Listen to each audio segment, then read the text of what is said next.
Good morning, dear student. Now start new class today. An energical start chemistry. 10th class chemistry. Chapter 2 acid base in salt.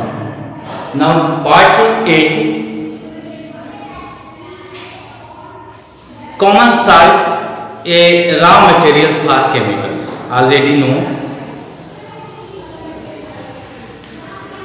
Sodium hydroxide and hydrogen and chlorine gas are formed of common salt. Now different type of compounds are usable. First compounds is bleaching powder. Already know. So calcium hydroxide and a chlorine gas.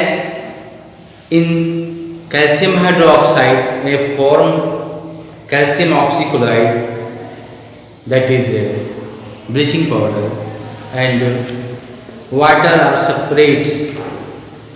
Now bleaching powder is used many commercial and selling. Baking soda, now again compounds in baking soda, and again raw material NaCl, sodium chloride, form a baking soda. Sodium chloride plus water plus carbon dioxide plus ammonia, and give us ammonium chloride and sodium hydrogen carbonate, a baking soda.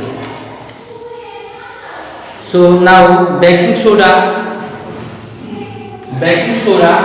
and again heat, and sodium carbonate and water and carbon dioxide are separate, and compound form a washing soda. यानी जो ये compound बनी है sodium carbonate, उसी washing soda इसको बनाया गया है। वॉशिंग सोडा बनाने के लिए वो क्रिस्टलाइजेशन करते हैं। तो सबसे पहले हम बात करते हैं क्रिस्टलाइजेशन। आपकी ही बुक में दे रखा है crystallisation. Are the crystal of salt really dry? Really dry बिल्कुल नहीं होते हैं। कोई भी क्रिस्टल होता है तो उस क्रिस्टल के अंदर वाटर के मॉलिक्यूल्स होते हैं, ए कांस्टेंट नंबर, कोई उनकी नंबर होगी, एक संख्या में, एक निश्चित संख्या में ये वाटर के मॉलिक्यूल्स का जगह, मतलब उस क्रिस्टल बनाने में उसका प्रमुख भूमिका होगी। नाउ कॉपर क्रिस्टल्स, जैसे कॉपर CuSO4, कॉपर सल्फेट ये सॉल्ट है। कॉपर ये मेटल और एसिड के साथ रिएक्शन हुआ होगा, जैसे H2SO4 प्लस कॉपर सल्फेट यानी सॉल्ट बन गया। ये कॉपर सल्फेट के अंदर ये क्रिस्टल जब बनती है तो कुछ XH2O अपने अंदर वाटर ले लेती है, यानी वो XH2O5 यानी 5H2O into 5H2O। Copper sulphate यानी 5H2O अगर ये है तो उस समय वो ब्लू कलर दिखेगा, blue colour. Copper sulphate blue colour, but heat कर देंगे और वाटर में इवेपोरेट हो जाएगा, यानी वही कॉपर सल्फेट यानी वाइट पाउडर की तरह हो जाएगा, बिल्कुल वाइट पाउडर की तरह हो जाएगा। यानी इससे आपको समझ में आ रही है कि जो वाटर है, वाटर की वजह से ही कुछ कंपाउंड्स का जो कलर होती है वो शो करता है, बताती है। तो क्लियर दैट आगे आपको बताया जा रहा है। नेक्स्ट इसकी पूरी करते हैं कहानी को। ये पुनः जो है सोडियम कार्बोनेट को वाटर 10H2O के मॉलिक्यूल के हिसाब से इसको जोड़ दिया जाता है और ये एक तरह से वॉशिंग सोडा बनके तैयार है, क्रिस्टल के फॉर्म में तैयार है। तो इस तरह जो है आपको वॉशिंग सोडा भी बना देगा। वॉशिंग सोडा का वर्क क्या है, कैसे है, आप बिल्कुल क्लियर जान सकते हैं। तो sodium carbonate washing soda use in glass, soap and paper industries. Already आपको मालूम है, वही बोराक्स की बात किया गया है। आगे बोराक्स विशेष कंपाउंड्स हैं, बात आएगी तो हम जरूर आपको चीज़ को बताएंगे। पेपर इंडस्ट्रीज में है sodium carbonate can use A cleaning agent, general है, क्लीनिंग एजेंट है डोमेस्टिक।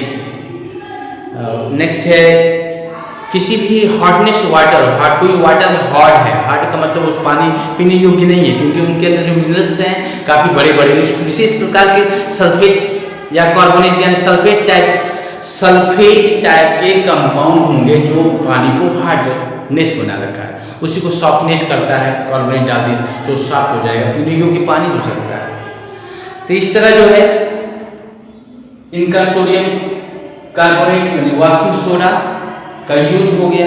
ये कैसे बनता है, जब ये आपको बनाने आ गया, इसको हीट कर देंगे तो आपका ये बन जाएगा, तो 10 मॉलिक्यूल के वाटर जोड़ देंगे, वो एक तरह क्रिस्टल बन जाएगा। क्रिस्टल की कहानी आप देख ही रहे हो कि copper sulphate crystals which seem to a dry contain water crystallisation छोटे छोटे पार्टिकल यानी उस विशेष पदार्थ के कॉपर सल्फेट के छोटे छोटे पार्टिकल आपस में चिपकता जाता है और एक क्रिस्टल के फॉर्म में आ जाती है। ये क्रिस्टल तभी चिपकेगा, वाटर के कुछ मॉलिक्यूल्स होंगे, when heat and crystal water remove and the salt turn white।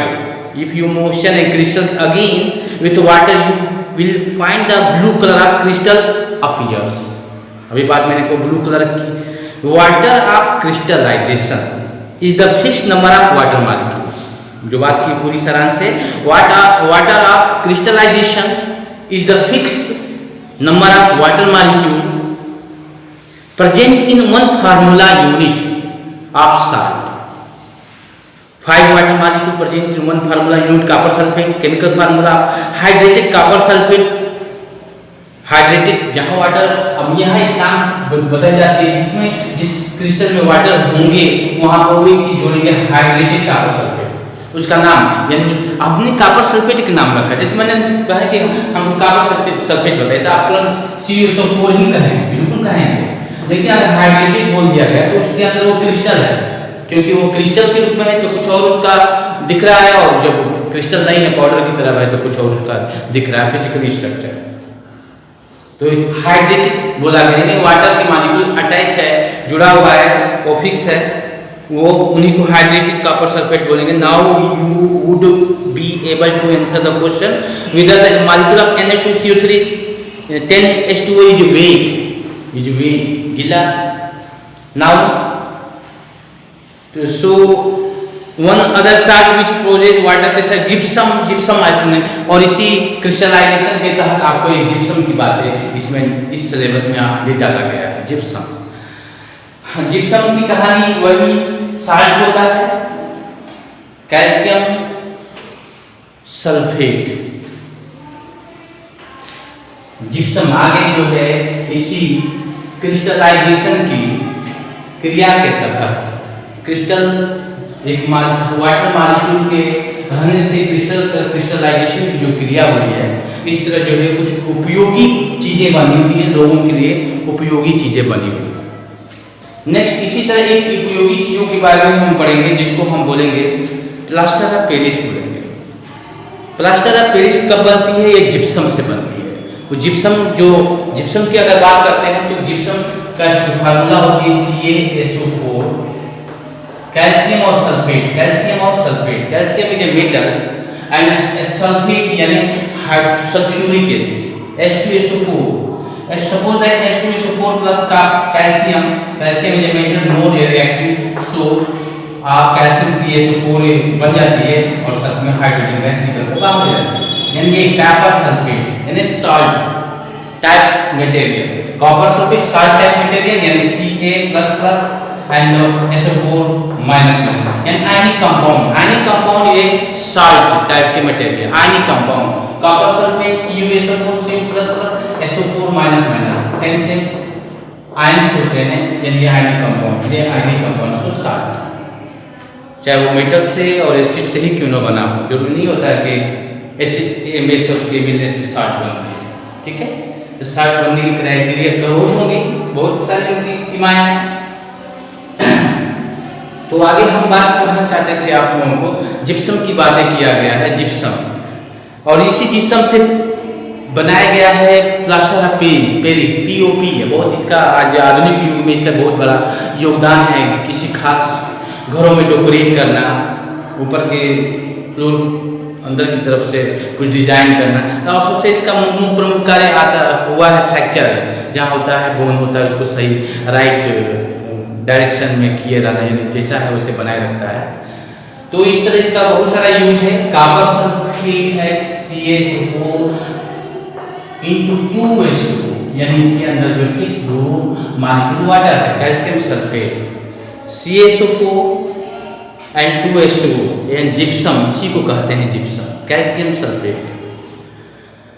और ये जिप्सम को गर्म करते हैं।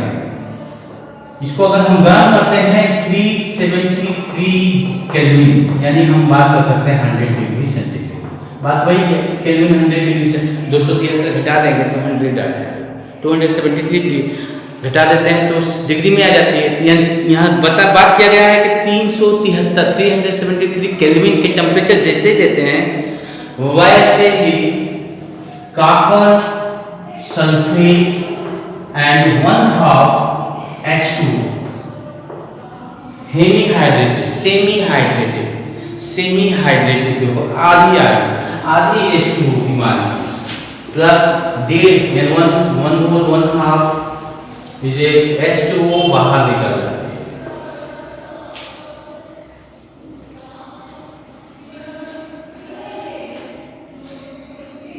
बात को समझ पा रहे होंगे आप लोग। ये ही आपका है प्लास्टर ऑफ पेरिस, जो इस फॉर्म में होते हैं। ये है प्लास्टर ऑफ पेरिस, जो व्हाइट पाउडर की तरह होगा, और इसी को डायरेक्ट खरीद कर यूज किया जाता है। और उसको सेटिंग करने के लिए थोड़ी सी वाटर या यानी पुनः इसी रिएक्शन को दोबारा इस तरह हम पढ़ेंगे। इसी रिएक्शन को हम दोबारा इस प्लास्टर ऑफ पेरिस में इतना वाटर मिला दें तो क्या हो जाएगा, जिप्सम बन जाएगा। पानी की जिप्सम यानी दोबारा रिएक्शन, ये जिप्सम यानी हार्ड मास का, बिल्कुल हार्ड मास का एक सेटिंग बन चुका है। इस तरह जो है आपका प्लास्टर ऑफ पेरिस की बात की गई है। तो बुक में दिया है कि plaster of Paris on heating gypsum at 373 kelvin it will loser water molecule and become calcium sulphate hemihydrate. पूरा नाम आप जानेंगे, कैल्शियम सल्फेट हेमी मतलब आधा hemihydrate and CaSO4 half H2O. This is called the plaster of Paris. The substance which doctors are used in plaster of supporting fracture bone in the right position. Plaster of Paris is a white powder and mixing with water and chain to gypsum once again and given a hard solid mass. बिल्कुल clear that जो बताया गया बिल्कुल clear कर दिया गया है कि white powder and mixing with water it change to gypsum once again given है हार्ड सॉलिड मास। इस तरह जो है आपको जिप्सम के बारे में और जिप्सम से बनने हुए प्लास्टर ऑफ पेरिस की कहानी खत्म होती है। तो इस तरह जो है आपकी कंप्लीट हो गई है। इसमें जो भी रिलेटेड है सिलेबस से वो कंप्लीट हो चुका है। उस अपने फेयर कॉपी में एक सिस्टमेटिक ढंग से यूजफुल तरीका से अपनी मटेरियल को तैयार करें, सिलेबस अच्छे तैयार करें और गहन अध्ययन करें। अपने आप पर ही विश्वास करेंगे। आप लोग अपने पर विश्वास करना है। उस समय है कि अपने पर विश्वास करके अपनी मेंटल पावर को बढ़ाकर एकाग्रता होकर और ध्यान से पढ़ाई करने की बात करें। तो थैंक यू।